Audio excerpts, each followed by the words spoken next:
Well, I'm thinking about the relationship between science and society, and for me, science is the key driver to drive society to become more advanced, and people can live better life. On the other hand, society provides the foundations for science. For example, different policies that can develop the science to more cutting edge stage. So these two, they are related with each other. So what I think of science as society is the idea that I feel like for the longest time our paradigms of like of sciences in general has like excluded any kind of analysis of like how society and like the investigator or the scientist actually affects the content of what he's doing. So I started looking into a lot of like what we call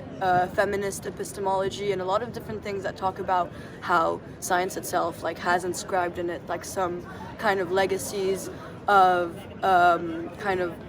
backward misogynistic thinking or some kind of biological racial determinism or different types of markers that are quite subtle and very implicit, but I think are quite relevant when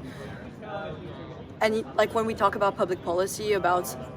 like linking public policy to like scientific topics. I feel like more and more we need to look at those kind of interlinkages that we don't investigate enough between the social sciences and the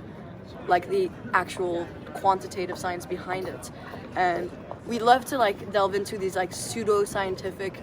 like models nowadays, and it's a lot of behavioral science and blah blah blah, which is not really embedded in any kind of real paradigm, but still theorize that so I feel like there needs to be more refining of how we conceptualize and how we define the linkages between science and society. Science and society to me is a combined effort to make things more convenient and easy for people. The increased accessibility of technology has been really great for the academic community in that it's really increased the ability of people around the world to have access to scholarship. Yeah, I know specifically with art, there's this whole program using data science in the UK called Art UK, which is compiling a massive database of every publicly owned work in the United Kingdom, and it's making it more accessible to academics and for people who just want to enjoy the art. It's also just really increased, I would say, around the world, just knowledge of advancements in the fields of science that are applicable to everyday people. Specifically, climate change and the growth of the climate change movement is something really important that has definitely played a major role on different spheres in politics, history, art. So I've always interested in like science and kind of how it relates to religion,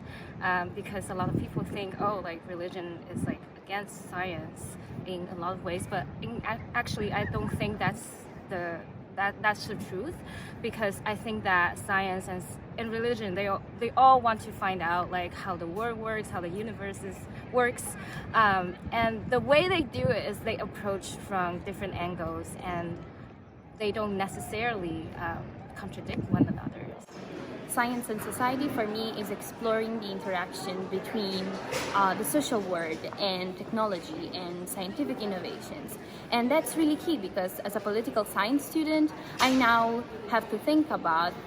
issues such as cybersecurity. And that's really essential in the relationship between science and technology.